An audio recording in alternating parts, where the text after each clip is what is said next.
Oke, gini, sebelumnya Sebentar saya Bang, mau sebelum bertanya dijawab dulu. kepada Bang Edi. Nanti Anda jawab dulu baru Anda jelaskan. Betul tidak Muhammad pernah ngeprank para petani kurma? Oh, tidak. Tidak. Tidak. Oke, apa yang terjadi? Apa yang terjadi ketika itu? Coba ceritakan kepada saya. Oke, Anda sebutkan kenapa alasan Anda menyebabkan bahwasanya Nabi Muhammad itu ngeprank petani kurma.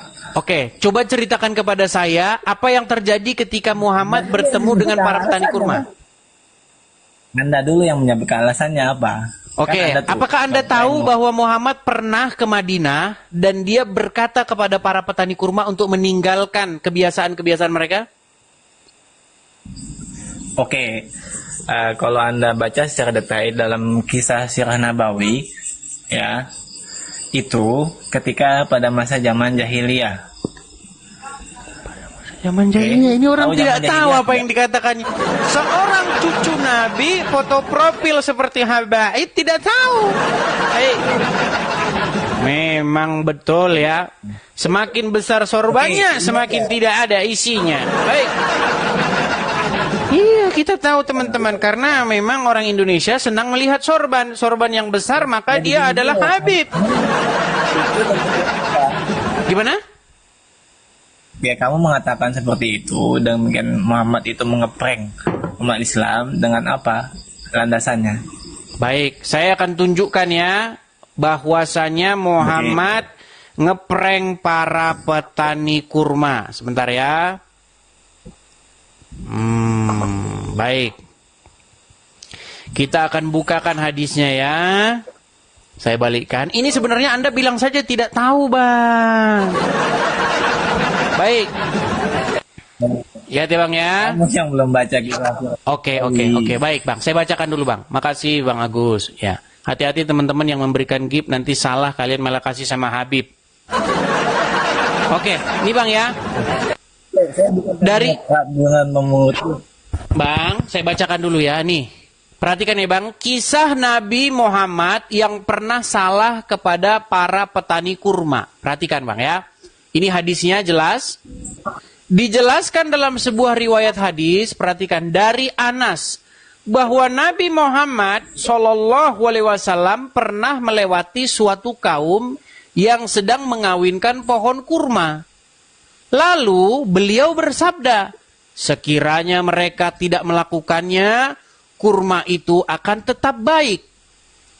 Tapi setelah itu, ternyata kurma tersebut tumbuh dalam keadaan rusak. Hingga suatu saat, Nabi Muhammad melewati mereka lagi dan melihat hal itu. Beliau bertanya, ada apa dengan pohon kurma kalian? Mereka menjawab, bukankah Anda telah mengatakan hal ini dan hal itu? Beliau pun ngeles dan berkata, kalian lebih mengetahui urusan dunia kalian. Hadis riwayat Muslim nomor 4358.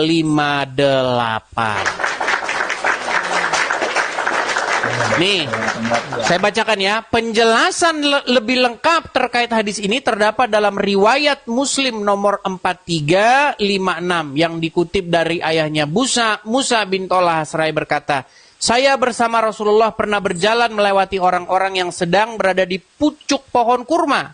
Tak lama kemudian beliau bertanya, apa yang dilakukan orang-orang itu? Para sahabat menjawab, mereka sedang mengawinkan pohon kurma itu dengan meletakkan benang sari dan putiknya agar lekas berbuah. Maka Rasulullah bersabda, aku kira perbuatan mereka itu tidak ada gunanya. Tohlah berkata, kemudian mereka diberitahukan tentang sabda Rasulullah. Lalu mereka tidak mengawinkan pohon kurma itu. Sehingga pohon kurma tersebut tumbuh dalam keadaan rusak. Muhammad sukses ngeprank para petani kurma. Baik, saya balik dulu Bang, kamera saya. Saya balik dulu. Oke. Selama Anda jadi Muslim, baru malam hari ini Anda dengar berita itu betul? Oke, dengar. Bang, saya jujur dulu. Ya, selama Anda jadi Muslim, baru malam ini Anda dengar itu kan? Saya tanggapi dulu makanya ini. Silakan. Ya. Silakan. Oke. Dengan Anda itu, Anda sudah tidak berani untuk mengatakan Muhammad ngeprank umat Islam. Padahal kisah itu pada kisah Sirah Nabawiyah itu pada masa zaman jahiliyah. Paham? Kalau ingin penjelasannya ya. Tahu nggak zaman jahiliyah? Pada waktu Muhammad ke Madinah itu, apakah di situ dia sudah menjadi Rasul?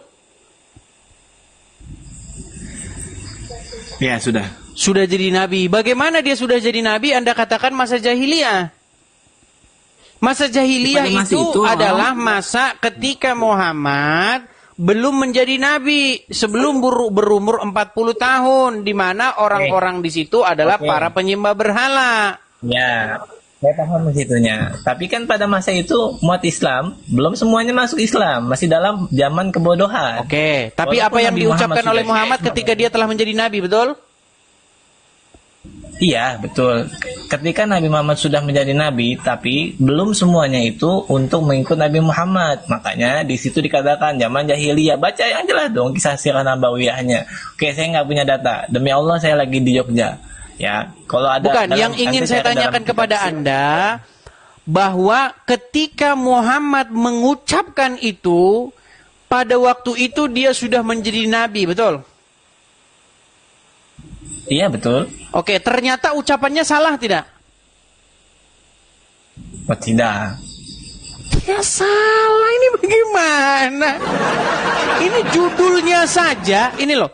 Memang orang Islam ini sulit sekali menerima kenyataan loh. Judulnya saja, Bang. Nih, saya balikin kamera saya ya.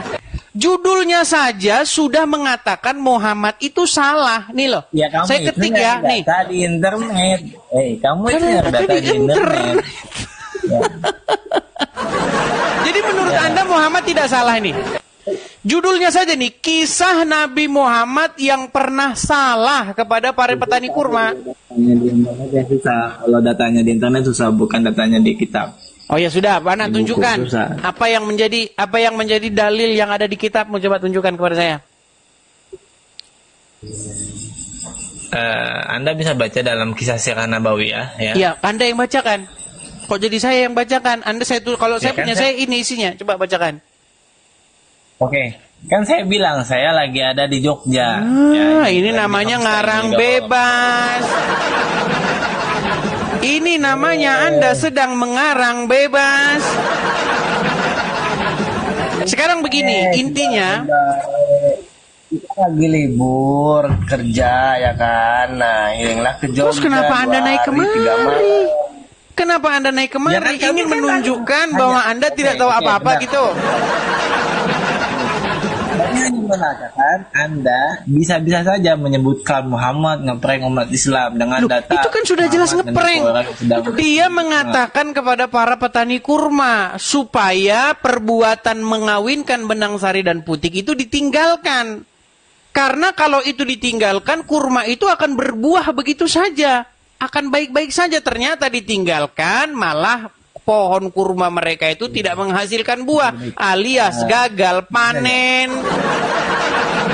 Ketika gagal panen terjadi, Muhammad ngeles dengan kata-kata, kamu lebih mengetahui urusan duniamu. Nah, inilah nanti yang akan terjadi kepada umat muslim. Di hari kiamat nanti, ternyata kalian masuk neraka. Baru kalian tanya kepada Muhammad, ya Rasulullah, mengapa kami masuk neraka? Muhammad akan berkata, sesungguhnya itu hanya pendapat-pendapatku saja. Loh, kalau di dunia saja Muhammad sudah ngeprank kalian, bagaimana nanti di yaumil akhir? Coba sekarang saya tanya, menurut Al-Quran Muhammad tahu tidak apa yang akan diperbuat terhadap dia dan juga terhadap pengikutnya? Itu ayat yang kamu baca tadi di Quran. Iya, menurut Al-Quran, apakah Muhammad tahu apa yang akan terjadi terhadap dia dan terhadap pengikutnya? Ya, Nabi Muhammad yang nggak tahu lah, umat biasa. Terus kenapa dia bisa menjamin para sahabatnya masuk surga? Ya karena sudah ditetapkan oleh Allah. Mana ayatnya? Oke, Kata Nabi, kullu ummati yadkhulunal jannah illa man aba. Setiap umatku bakal masuk surga kecuali yang nggak mau. Yang nggak mau itu siapa? Orang yang nggak mau taat sama Nabi dan orang yang nggak mau ikut Setiap sama Nabi. umat Hadis Nabi. Muhammad masuk surga. Baik. Baik, saya akan Silakan tunjukkan ulang ayat ya. tandingannya dalam Al-Quran gimana? Oke. Baik. Sebentar ya.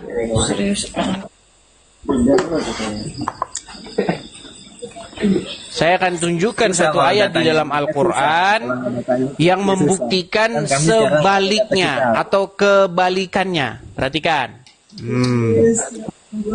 Coba kamu yang baca sekarang, gantian. Coba kamu baca nih. Katakanlah.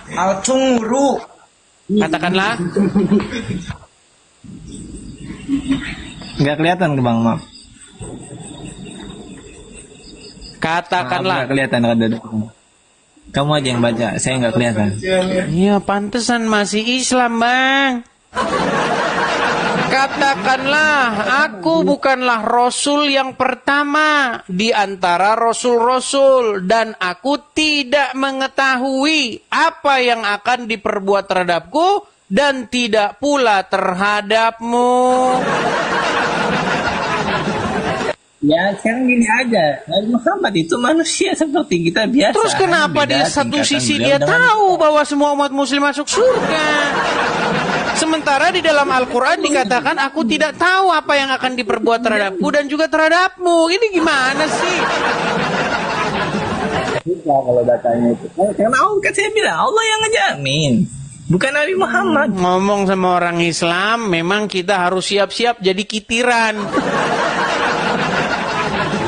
Ya sudah, kalau Anda lagi tidak silakan besok-besok Anda belajar dulu. Saya turunkan dulu. Anda ini cuma pamer saja, pamer ketidaktahuan. Gimana sih kalian ini? Sisi bilang, katanya kalian percaya Muhammad menjamin sahabat masuk surga.